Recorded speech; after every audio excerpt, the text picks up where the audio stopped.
আসসালামু আলাইকুম ওরহমতুল্লাহি তাআলা ওয়া বারাকাতু। প্রিয় ইউটিউব বন্ধুরা, আজকে আমরা আরেকটি জিনিস নিয়ে আসছি আপনাদের মাঝে। এটাকে বলে স্পাইডার গাছ। এটা হচ্ছে আপনার আর্টিফিশিয়াল ফ্লাওয়ার, একটা স্পাইডার পাতা গাছ এবং ফুল আছে উপরে। এটা দেখেন না কেটে কীভাবে সুন্দরভাবে সেট করা যায়। এটা পরিপূর্ণ ভিডিওটা আমি আপনাদেরকে দেখাবো, আপনাদের মাঝে প্রেজেন্ট করব। তো প্রিয় ভিউয়ার্স, আমাদের ভিডিওগুলো এর আগেও একাধিক ভিডিও ছেড়েছিলাম। আপনারা সবাই আমাকে যদি লাইক সাপোর্ট করেন এবং কমেন্ট করেন, তাহলে আরও নতুন নতুন আপডেট ভিডিও পাবেন। আমাদের পাশে থাকবেন ইনশাল্লাহ। আশা করি আগে যেমন সাপোর্ট করেছেন এখন আরও ভালো ভিডিও পাবেন এবং ভালো সাপোর্ট করবেন। তা আমরা আসলে এগুলো অনেকে অনেক ধরনের ভিডিও করে, আমরা কিন্তু এখানে শিক্ষণীয় ভিডিওগুলো করতেছি। এই ফ্লাওয়ারটি আপনারা চাইলে যে কোনোভাবে বিজনেস করতে পারবেন। তো আজকে যে ফ্লাওয়ারটা দেখাচ্ছি, স্পাইডার গাছটি কীভাবে কাঠের টবে সেটিং করতে হয় আপনারা দেখেন পরিপূর্ণ ভিডিওটি। তো প্রিয় ভিউয়ার্স, আপনারা সবাই ভালো থাকবেন ইনশাল্লাহ।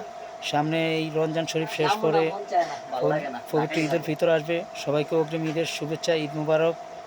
আল্লাহ তাআলা সবাই যাত্রা শুভ করুক এবং ভালো রাখুক, আমাকেও ভালো রাখুক। সবাই দোয়া করুন, আমি সবাই জন্য দোয়া করি। সবাইকে আল্লাহ